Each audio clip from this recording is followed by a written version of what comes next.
이 기준은 전적으로 박 부장님의 의견입니다. 제 개인적인 겁니다.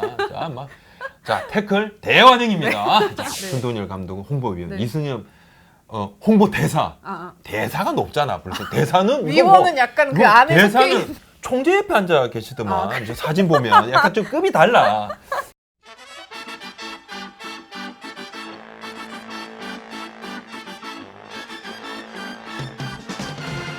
한때 미국에서는 이제 남자가 한번 해봐야 할 3대 직업으로 항상 뭐 오케스트라 지휘자, 항공모함 함장, 그리고 야구 감독이 꼽혔었는데 그만큼 되게 프로야구 감독은 좀 멋있는 남자다운 그런 직업이잖아요. 근데 저번에 박 부장님도 말씀하셨지만 한국에서는 뭐 파리 목숨이다 이런 얘기까지 나오는데 제가 말씀드렸잖아요. wanna be fly. 네. 파리가 되고 싶어 한다.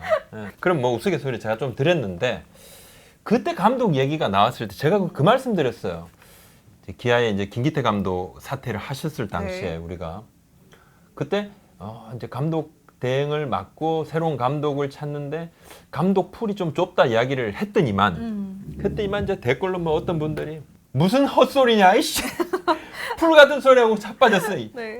하면서 좀 찾아봐라 찾아봐라 맨날 그 나물에 그 밥이니 그 발전이 되냐 이렇게 했는데 사실 이제 풀이 좁다는 건 제 말씀은 아니었고 이제 감독을 찾아다니는 이제 단장하고 사장님들 주로 이제 말씀이 그 말씀인데 사실 이제 풀이 좁다는 것도 선입견일 수 있겠죠, 그죠? 예, 네. 실제 해보니까 뭐 연경혁 감독이라든지 장정석 감독이라든지 이동욱 감독이라든지 지금 뭐 가을 야구에 근접해 있는 이분들 같은 경우는 뭐 날 때부터 감독 그것도 아니었고 처음에 생각도 못했잖아요. 네. 맞아, 되게 또 이 여론이란 게 항상 바뀔 수 있는 게 또 이런 파격적인 분들이 감독으로 선임됐을 때는 도대체 이 사람은 누구냐며 바로 이제 처음에 무조건 그 말 나옵니다. 이제 네. 그 말을 안 들으려고 네. 그 말을 안 들으려고 이제 이름값이 네. 있는 감독님들을 네. 이제 모셔오기도 했는데 요즘은 좀 바뀌었다. 네. 왜?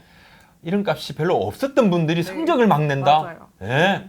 그냥 앞을 치고 나가거든요. 그래서 하하 이제 스타 플레이하고 감독은 다르구나. 뭐 이런 이야기까지도 나오기도 하는데 그래서 저희가 이번 시간에는 감독은 어떻게 만들어지나.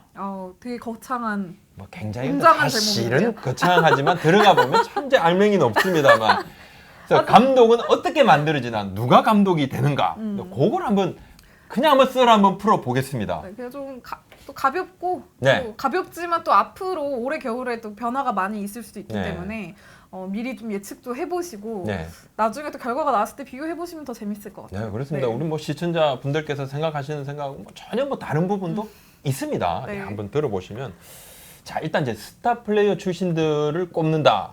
뭐 여기서부터도 사실 이제 문제가 될 수 있죠. 그러면 일단 지금 10개 구단은 감독 중에 스타 그렇습니다. 플레이어 출신이 네. 누가 네, 유중일 LG 감독, 이강철 KT 감독, 네. 김한수 삼성 감독, 한용덕 하나 감독. 이분들은 뭐 당연히 스타 플레이어 출신들이시죠. 그리고 스타와 주전의 애매한 경계다. 이렇게 제가 좀 생각을 했던 분은 바로 이제 롯데 공필승 감독님도 이제 롯데 팬들께서는 스타다. 이거 분명한 롯데 슈퍼스타는 아니지만 네. 스타다. 전설적인 우승을 네. 함께한. 네. 근데 뭐 약간 좀 보면 좀 리그 전체의 스타다 이렇게 말씀드리기는 조금 애매모호하다. 이 기준은 전적으로 박 부장님의 의견입니다. 제 개인적인 겁니다. 자, 태클 대환영입니다. 자, 주전급으로 활약을 했던 분들 한번 봅시다. 주전도 했다가 왔다 갔다 하셨던 분들 꼽으라 그러면 이제 주로 이제 김태형 두산 감독, 두산의 또, 포수였죠. 네, 베어스의. 그리고 박흥식 이제 기아 감독 대임도 뭐 주전도 하시다가 뭐 또 왔다 갔다도 좀 하시고 했는데 뭐 풀타임 주전, 뭐 커리어 내내 주전 이런 개념은 좀 아니다. 네. 그리고 이제 주로 이제 벤치 워머. 이렇게 말씀드리면 좀 상처가 될 수 있을 것 상처죠. 같은데. 당연히 상처입니다. 뭐 선수 시절 상처가 네. 감독 시절에도 훈장이 될 수도 있거든요. 그럼요. 네. 교체 멤버 한번 보겠습니다. 연경엽 SK 감독. 이렇게 말씀하신 연 감독님, 아이고 왜 이러세요? 예? 초창기에는 저도 네. 주전 뛰고 박진만 들어오기 전까지 막 이렇게 또 말씀도 하시고 광주 하겠지만 분이신데. 죄송합니다. 네. 장정석 키움 감독, 네. 뭐 본인도 이건 인정할 겁니다. 내가 네, 교체 그렇죠. 멤버였다는 네. 거. 이동욱 NC 감독 말 안 해도 뭐 다 아시지 그래도 않습니까? 재밌는 게 하필 이 세 분이 지금 제일 잘 나가. 상위권에 있는 아유 팀들의 잘 감독님들이 나갑니다. 있어요. 엄청 잘 네. 나가거든요. 유준일 감독님 뭐 지금 뭐 굉장히 잘 나오고 계시죠. 그리고 뭐 김태형 감독님도 계시지만 네. 아주 뭐 최고 스타 중에 스타다 그러면 또 이제 뭐 100승 이상 하신 또 우리 한윤덕 감독도 계시고 뭐 이강철. 올스타 자주 나오셨던 네. 또 김한수 감독은 또 네. 이강철 감독도 계시고 한데 뭐 올해는 뭐 이 세 분 감독님은 마지막 불이 꺼지진 않았지만 가을 야구를 위해서 조금 매진을 하고 계신다 이렇게 네. 하고 이 선수 시절에 어떤 부분과 현 감독으로서의 지도자로서의 역량 발휘는 정비례하는 것은 아닌 것 같아요. 아닌 네. 것 같다. 아닌 것 같다. 이것이 그렇다고 이제 반비례한다? 그것도 아닌 것 같아요. 그래서 케이스 바이 케이스다. 이렇게 봐야 될 것 같은데 네. 그럼 어떤 사람이 감독이 되느냐? 어떤 사람이 감독이 되느냐? 근데 참 어렵고도 애매모호한 게 사실 네. KBO 리그 역사상 뭐 정말 슈퍼스타 중에 한 명인 선동열 전 감독 같은 경우도 네. 굉장히 평가가 갈리고 또 삼성에서는 우승도 성공을 하셨죠. 거뒀지만 우승도 하셨죠. 기아에서는 네, 뭐 좀 좋지 안 않았고 좋으셨고. 그리고 또 다시 대표팀 감독까지 하면서 음. 굉장히 이게 기복이 있단 말이에요. 네. 그러면은 이게 참 구단 입장에서도 네. 무조건 스타 플레이어 출신 우리 프랜차이즈 스타라고 해서 네. 감독을 세우기에도 음. 이게 뭔가 약간 좀 고민이 따를 것 같아요. 그러니까 네. 사실은 스타 플레이어들은 좀 고독한 부분이 좀 있어요. 어떤 부분에서요? 독하게 해야지 성적을 내거든. 특히 투수들 같은 경우 있죠. 자기 자신과의 싸움에 워낙 마운드에서 네. 외로워. 너무 외로운 거야. 난 정말 고독하다. 근데 전동열 감독 같은 경우는 다 하셨잖아요. 네. 근데 이분한테 터닝 포인트의 지점이 있었어요. 어떤 그러니까 은퇴를 하고 네. 주인지에서 코치 연수를 하고 그 KBO 홍보위원을 하셨거든요. 아 그럼 지금 이승엽 그쵸. 홍보위원이랑 좀 비슷한 거네요. 근데 홍보위원, 네. 전동열 감독은 홍보위원, 네. 이승엽 홍보대사. 아. 대사가 높잖아. 벌써 대사는 위원은 약간 그 안에 속해 대사는 있는 그러니까 홍보위원은 뭔가 뭐 같은 뭐 팀장급인가 네. 뭐 이렇게 하다가 대사는 뭐야 단장급인가 약간 좀 다른 거예요. 대사는 네. 좀 더 높다 이런 느낌이고 약간 대우도 네. 홍보위원님은 좀 딴 데였지만 홍보대사는 꼭 총재 옆에 앉아 계시더만 이제 사진 보면 약간 좀 급이 달라. 그런데 이걸 하면서 네. 선동열 감독께서 홍보위원 시절에 이제 순회 코치로 여러 구단 투수들한테 노하우 전수를 했어요. 이때 평가가 완전히 바뀌었어. 그러면서 와 이분이 뭔가 이런 소통 능력이 있네. 네. 뭐 아우르나 카리스마 야 있다. 막 이것만 아니라 물론 선동열 하면 앞에서 그냥 깨갱하지 뭐 선동열인데 뭐 이게 그게 아니라 뭔가 다른 게 있구나. 이 개념이 조금 바뀌는 그런 게 있었죠. 네. 그래서 스타라고 해서 무조건은 아니다. 그리고 이제 무조건 어쨌든 아니다. 구단이 스타 플레이어라고 해서 네. 무조건 감독 후보로 좀 네. 둔다고 보진 않아도 될. 그렇죠. 네. 그렇습니다. 그래서 잠깐 말씀드리면 자 이제 그러면 감독의 씨앗은 어떻게 자라느냐? 첫 번째로 이게 씨앗이 싹 틀 때가 바로 고참 선수가 됐을 때예요. 아 리더십을 딱 어떻게 보일 때. 보여주느냐. 그러니까 뭐 네. 신인이고 뭐 신참 선수고 허리급 선수가 뭐 카리스마라든지 이런 거 말할 수가 없죠. 예. 네. 고참 선수가 딱 되면서 저 주장이나 주장 바로 밑에 선수들이 딱 됐을 때 그때 프론트에서 그런 말이 나와요.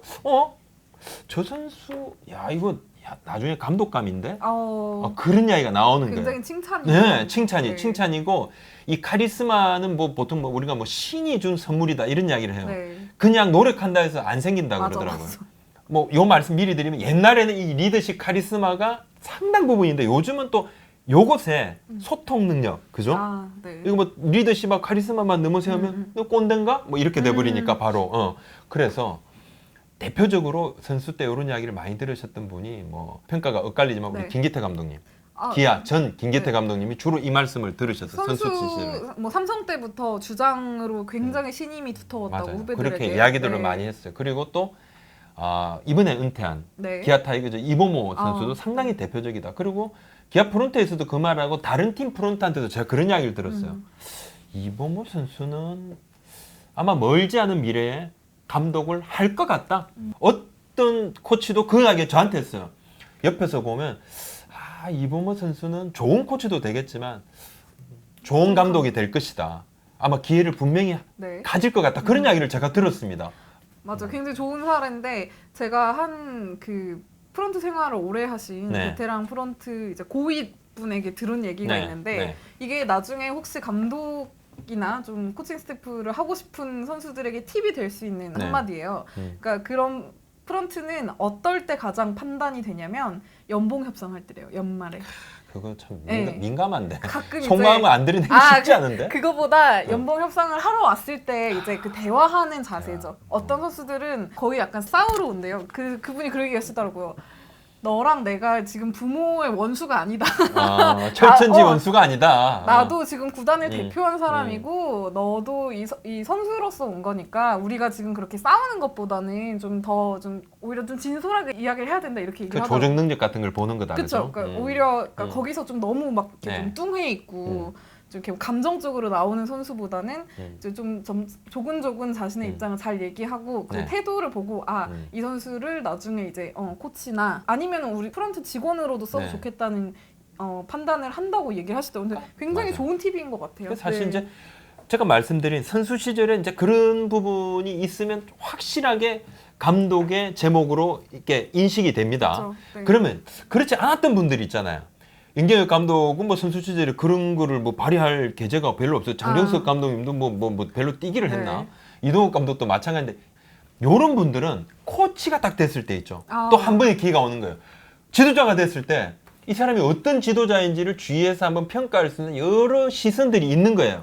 그래서 이동욱 감독은 수비 코치를 할 때 프런트에서 그랬대요. 이분이 굉장히 팀을 바라보는 시선이 독특하고 날카롭고 선수들하고 소통도 잘하고 너무 괜찮은데 이런 평가가 받았다는 거예요. 그래서 다들 놀랬죠.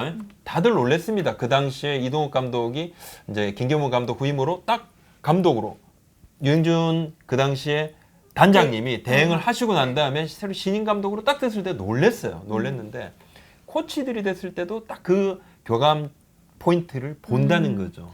근데 그 교감 포인트란 게 뭘까요? 저도 궁금해요. 얘기는 많이 들었는데 교감을 잘한다 이게 선수들과. 자기 입맛에 맞는 사람일 수도 있는 거고 뭐 우리가 그 눈에 보이지 않는 걸 어떻게 아나. 근데 중요한 건 사람마다 또 평가가 다르네.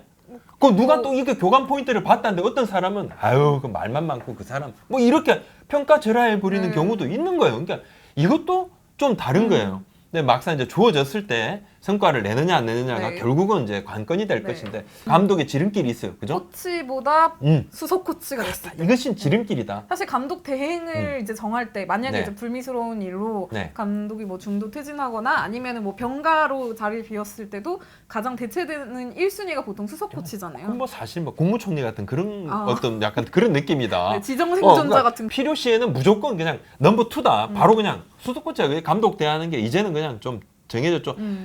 뭐 때로는 2017년에 김승근 감독님이 중도 사퇴를 하셨어요. 이제 프론트하고 좀 그런 부분이 있어서 하시고 난 다음에 이상군 대행이 하시게 됐는데 그때 투수 코치셨잖아요. 근데 김광수 수석 코치한테 먼저 구단에서 자 이제 감독 대행 좀 맡아주세요. 모시던 분이 나갔는데 그건 예의가 아닌 것 같다. 자기도 이제 김광수 수석께서도 그걸 그냥 사양하시고 가버리니까 그 다음 차순으로 이렇게 내려오게 됐단 말이에요. 근데 됐는데 사실 이제 수석 코치는 감독이 되는 지름길이기도 하고 모든 것을 아우를 수 있는 사령탑으로서의 시선을 평가받을 수 있는 자리다. 어떻게 보면 그러니까 조심스러워요. 그리고 수석 코치가 되면 좀 달라진대요. 뭐 이 얘기하면 항상 이제 두산이 빠질 수가 없는데 최근에 감독 사관학교냐 뭐 얘기를 할 정도로 이제 한영덕 전 수석 코치, 이강철 전 수석 코치가 이제 차례로 1년 사이에 이제 감독이 됐어요. 근데 한용덕 감독도 두산 수석 코치 시절에 뭐 워낙 이제 투수 쪽 파트를 오래 했기 때문에 투수들과의 사이가 좋았고 이강철 수석 코치 같은 경우는 정말 뭐 넥센에서도 이제 영경 감독을 이제 후배인 영경 감독을 모시고 했었고 두산에서도 이제 김태형 감독이 후배잖아요. 근데 거기서 굉장히 이제 좋은 평가를 많이 받아서 내부에서 사실 그거죠. 그걸 높이 평가한 거죠. 또 두산이 어떤 팀이다? 좋은 팀이다. 좋은 팀에서 좋은 걸 보고 배우셨을 거다. 사실 또 그 부분이 있고. 근데 김태형 감독님도 마찬가지로 두산 감독이 되시기 직전에 SK 구단의 수석 코치로 내정이 또 됐었습니다. 그러니까 SK 구단도 분명히 향후에 이 김태형 감독도 여러 가지 조직 능력을 가지신 분이다 이렇게 생각을 한 거죠. 또 조은우 전 롯데 감독도 롯데 감독 오기 직전에 SK 수석 코치를 하셨어요. 그때 이제 김용희 감독께서 굉장히 부드럽습니다. 이분이 성격이 굉장히 부드러운데 때로는 선수들한테 쓴소리를 할 줄 안다. 조은우 코치가 그 당시에 수석 코치가 수석 코치는 감독의 굉장한 스펙이다. 맞아. 근데 궁금한 게 이거는 뭐 어디까지나 지금까지 감독들이 뭐 어떻게 선임이 됐고 뭐 이런 사례를 얘기한 건데 정말 프런트들이 특히 고위층이 네. 감독을 새로 뽑을 때 작업을 어떻게 시작하는지 네. 솔직히 저도 잘 몰라서 궁금해요. 그러니까 이번에 네. 참 그 때문에 저도 좀 보충 취재를 좀 하면서 좀 재밌는 걸 알게 됐습니다. 네. 키움 히어로즈, 넥센 시절 또 키움 시절, 키움 히어로즈는 뭐 다 아시다시피 이장석 전 대표가 다 감독에 대한 부분들은 알아서 이렇게 딱딱 뽑았습니다. 그러니까 거기는 프로세스가 딱 하나인 거죠. 제외하고 모그룹이 있는 나머지 9개 구단 같은 네. 경우는 감독은 팀 내에서만으로 한정되어지는 그런 인사가 아니에요. 그룹까지 그럼- 간다는 거죠. 모그룹까지 그러면 갑니다. 입김이 많이 작용한다. 모그룹의 최고위층에 제가가 딱 떨어져야 돼요. 그래서 보통 네. 한 명을 올리면 이거 뭐야? 뭐 알아서 정해서 올려? 이렇게 되는 거야. 무조건 최종 후보는 2명 이상. 보통 2명에서 3명이다. 그러면 사실 프런트에서는 이 늘. 사람이 정말 마음에 들지만 억지로 한 명을 더 그럴 뽑아서 때도 올려야 있다는 되나요? 거예요. 그걸 보통 보면 이렇게 근데 만약에 다른 사람을 꼽으면 어떡해요? 위에서? 그래서 이제 그렇게 안 되게 어떻게 하냐면 2장을 이렇게 이제 올리면 리포트 미는 사람을 제일 먼저 이렇게 딱 이렇게 딱 올리는 게 제일 먼저 딱 네. 올리면 아는 거예요. 그리고 진짜 5대5 51대 49 이렇게 하면 혼란이 좀 생길 수 있잖아요. 결정을 해주십사 자, 할 때는. 그러면 어떻게 되느냐? 네. 7대 3 이런 식이지. 누가 봐도 이 사람은 7이야. 네. 이 사람 왜 올렸어? 하는 분을 또 한 12강에 이렇게 끼워가지고 밀어 올리는 것이죠. 그러면 이제 위에 분이 또 보고 뭐 그럼 어쩔 수 없이 이런 분 해야 네. 되겠네. 네. 이렇게 경우가 있고. 네. 근데 이제 정말 그룹에서 그냥 찍어서 내려보내는 경우가 있어요. 이제 간혹 네, 있습니다. 하나에서 김승훈 감독 오실 때가 네. 그랬는데 사실 이제 구단에서의 그 당시에 김승훈 감독님은 제가 알기로 아주 최종 후보까지는 아니었던 것으로 하지만 이제 그룹 쪽에서 네. 직접 김승훈 감독님을 모셔오시오 하시오 해서 이제 삼구초려로 모셔오는 그런 상황이 네. 됐었고 그룹 오너가와 친한 친분이 있는 사람들을 통해 가지고 특별한 루트를 통해 낙하산 타고 오는 경우도 아직도 있다고 그러더라고요. 근데 이런 사실은 사실 밝혀지지도 않을 뿐더러 뭐 이게 심증이잖아요. 주로 네. 이 낙하산은 말입니다. 올 때보다요 갈 때 아는 경우가 많아요. 어떻게요? 그러니까 올 때는 네. 낙하산을 날려보내는 사람은 그냥 힘 있는 사람이잖아요. 네. 근데 낙하산이 탁 꺾이는 경우는 낙하산으로 내려왔던 인사가 아주 성적이 안 좋기 때문에 이제 막 신뢰를 잃었어. 또는 날려보냈던 사람이 약간은 관심이 좀 다운됐을 때 날아가는 경우가 많잖아요. 그때는 이제 그때서 이야기를 할 수 있는 것이죠. 근데 이제 이게 100%의 사례는 아니니까 여러 가지 사례 중에 진짜 하나입니다. 너무 섣부른 네. 추적이나 요즘은 구단의 자발적인 어떤 의사 네. 이런 부분들에 추천, 대해서 네. 상당히 좀 힘을 좀 실어주는 경우가 많다 그럽니다. 구단에서 사실 이제 그렇게 되면 또 하나는 자율성이 생기는 만큼 뭐도 생기냐면 책임이 또 생긴다. 책임이 생. 당신네들이 원하는 사람, 당신네들이 가장 능력이 있다고 생각하는 사람 뽑았으니까 한번 해봐. 그리고 안 되면 어떻게 한다? 책임져. 같이 나가 이거. 그래서 지금은 성적이 안 좋으면 단장님들도 막 옷 벗는 사례가 꽤 있습니다. 맞아요. 그리고 네. 성적이 안 좋으면 사장님들도 승진이 안 돼요. 단장님들, 사장님들 인사도 팀 성적하고 상당히 이제 같이 움직이는 약간 정비례하는 함수 관계가 분명해지는 네. 그런 상황이죠. 그럼 또 궁금한 네. 게 이게 감독을 뽑아서 네. 이렇게 잘 가다가 네. 아니면 혹은 제대로 못 가다가 중간에 계약 기간을 다 못 채우고 나가는 경우가 있잖아요. 뭐 맨날 중도 사태야. 그러니까 이게 뭐 먼저 본인이 그만두시겠다 하는 경우도 있고. 발표는 중도 사태지만 경질이 굉장히 많다. 위에서 위에서 그만두세요, 경질하는 이렇게. 그만두세요 하면서도 그래도 중도 사태를 이렇게 하는 경우가 많다.